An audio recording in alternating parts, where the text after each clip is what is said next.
हम सब के बारे में एक दिन खबर आएगी फौत हो गए, सुनने वाले कहेंगे इन्ना लिल्लाह। जनाजा कब है? रश पड़ेगा जनाजे में, दफनाने में चंद लोग और दफनाने के आधे घंटे बाद कब्र पे कोई भी ना हो, कितना ही मशहूर आदमी हो, मरण दफनाने के आधे घंटे बाद कोई भी नहीं। वो गए सगी माँ को दफना के, वो गए सरदार साहब को दफना के, वो गए एमपीए साहब को दफना के।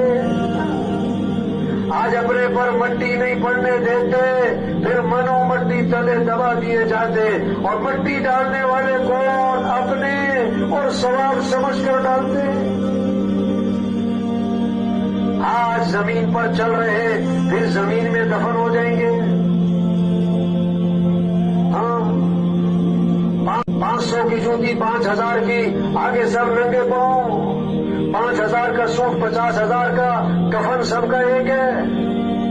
2 मरले का मकान, 4 कनाल का बंगला, कबर का साइज एक है। 20 लाख का बाथरूम, आखिरी गुसल फट्टे में, 30 लाख का बेड, आखिरी चारपाई जनाजे वाली सबकी एक है। 6 करोड़ की गाड़ी, आखिरी सफर कंधों पे या डाले पे या एम्बुलेंस पे।